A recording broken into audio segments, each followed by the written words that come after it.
It was good. I like the pee breaks. That was funny. I kind of had to do that. Yeah. So I'm Matt with MSN, I guess, and we'll just talk about the record and the pregnancy and all that good stuff if you want. Okay, sure. Okay, well, let's start with something, because we have a mutual friend, Michael Ralt, who worked on your record.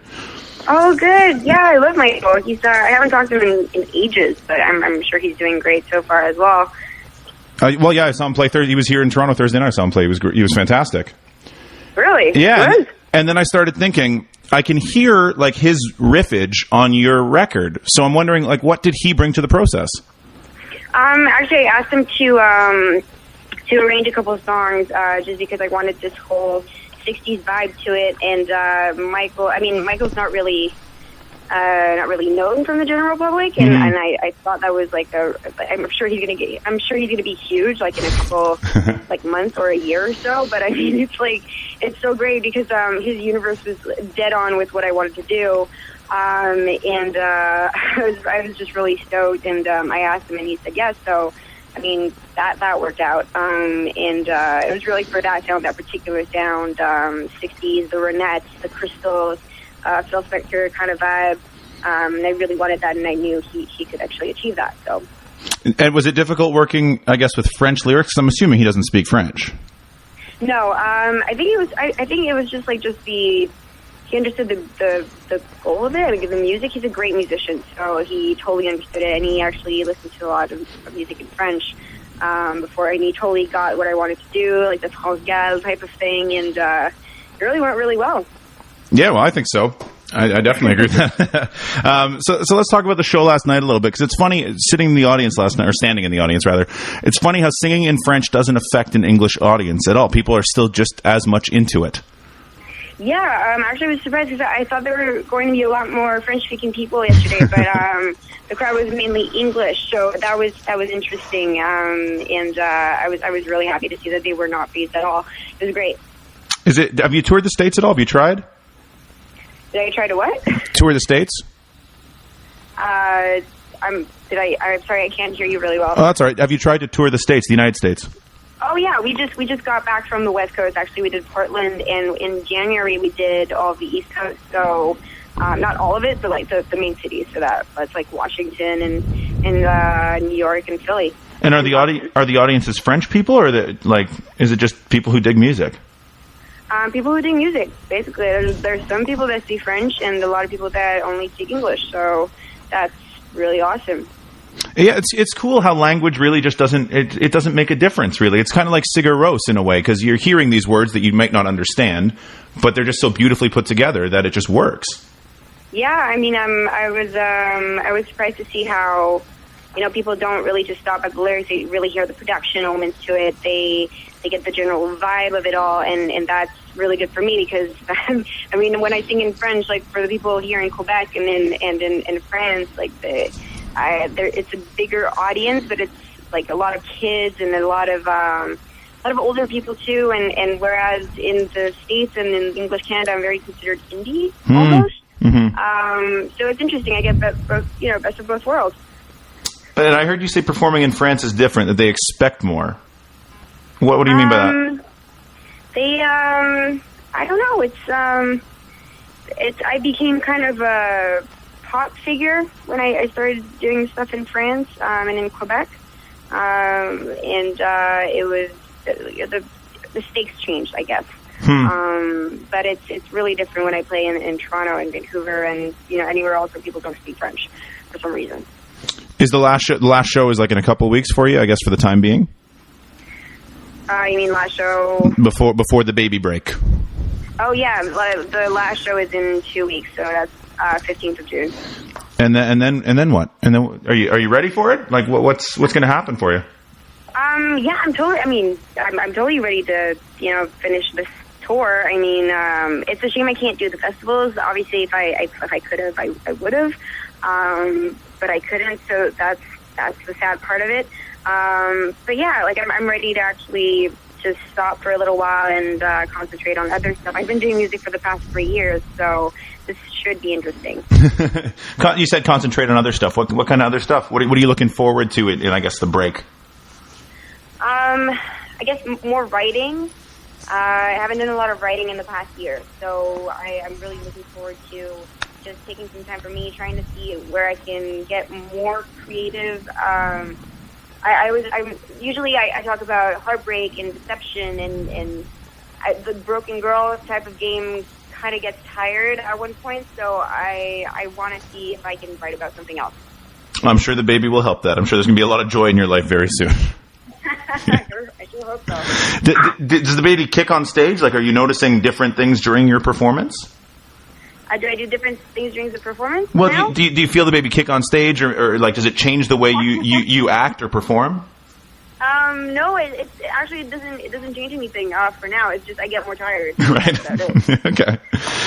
So I went to the show last night with a friend who's also a musician, and she was like, I really respect her for going through with the pregnancy, and because it's hard for a woman in music. You know, a guy, like the guys in your band, their wives can be pregnant. They can go on the road for 6 months. Nothing changes. But for you, everything changes. So what are some of the challenges you've noticed being a woman in the music industry? I mean, as far as it is a man's world, and I'm not gonna, lie about it. I mean, I remember just being at South Crush the other week, and I was like all the girls that were there were like with their husbands or boyfriends, and so they were asking me like what I was doing, and I was like, well, I'm performing, and it was kind of like, wow, okay, cool, it's awesome, like with your band and blah blah blah. It was really fun, but I didn't feel discrimination, that's for sure, but it's definitely a lot more people talk about your looks and the way you present yourself way more. Some subjects are a little bit more touchy than if it was like a guy singing about them. It is what it is. It's always been this way, so. Right. And if you don't want to answer this question, I understand that. But was there ever a point when either management or the label or your agent was like, do you really want to have this baby? You know, it's going to throw, you have a team of people that work for you now. There's a lot of people that, are on that team.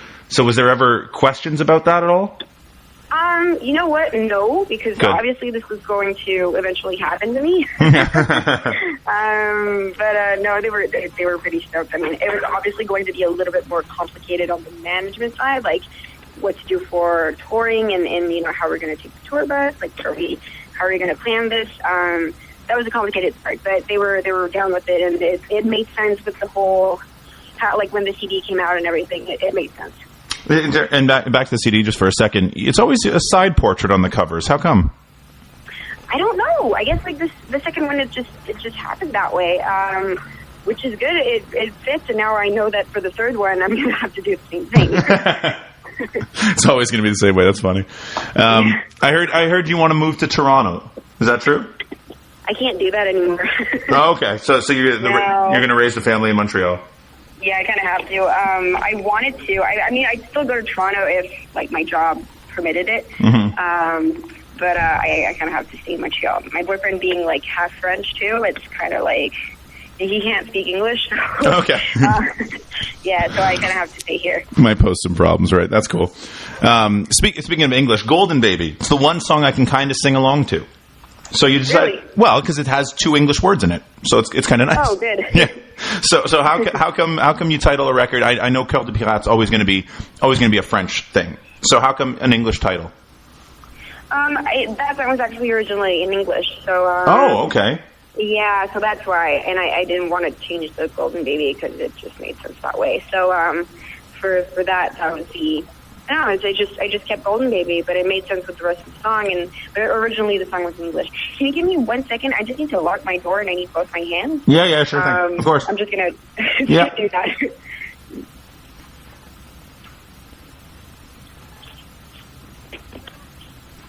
Hello? Yeah.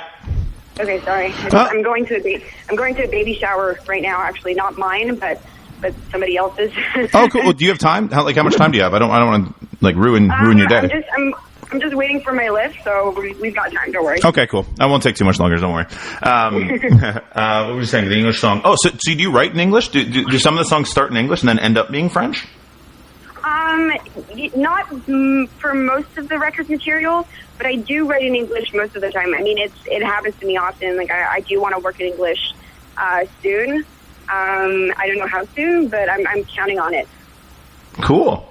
That's interesting. So, would you ever So there might be an English record, but I guess it won't be Coeur de Pirate. No, it's going to be completely different. Okay. And will it sound 60s-ish? Will it sound like this kind of record, or do you have an idea? Yeah, I do actually. I was thinking about.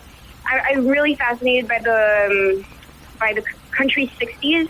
Like basically, like just Tammy Wynette and Townes Van Sant, and just that how you can make sad records just out of country. And I'm a huge Johnny Cash fan, so I think it'd be really interesting to work on that. And I'm trying to. I have to learn a lot more about the history of it all, but I'd like to make a really sad, dark country album. That'd be cool. So why would you need to learn about the history of it all? Couldn't explain that.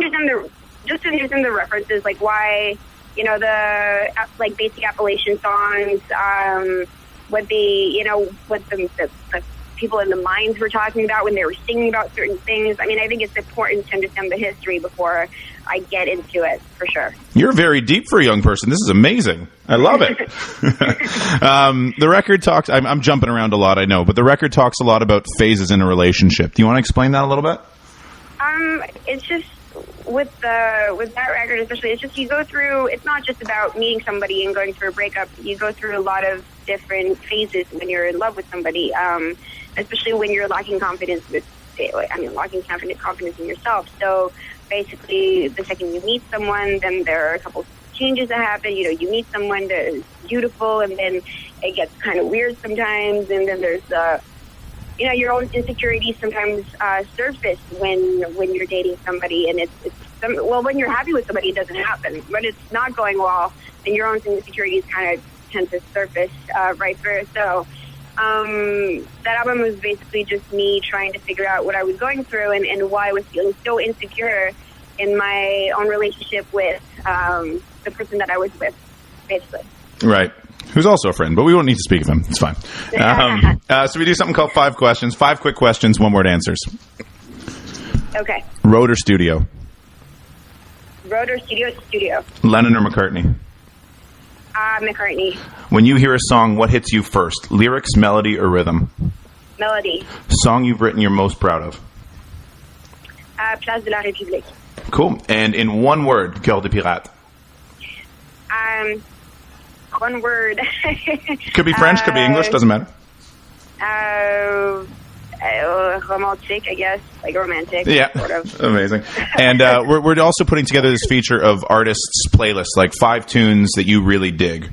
So do you want to just list 5 songs, either now or of all time, but 5 songs that you really dig? Okay, like right now? Yeah. Okay, Stand By Your Man by Tammy Wynette. Mm-hmm. I guess Kathleen by Townes Van Sant. Those are good ones. Ne me quitte pas from Jacques Brel. Yeah. Okay. I think Beast of Burden, the Rolling Stones. Nice. And how many do I have now? That's 4. That's 4, and one one more. last one. Oh God, so many songs.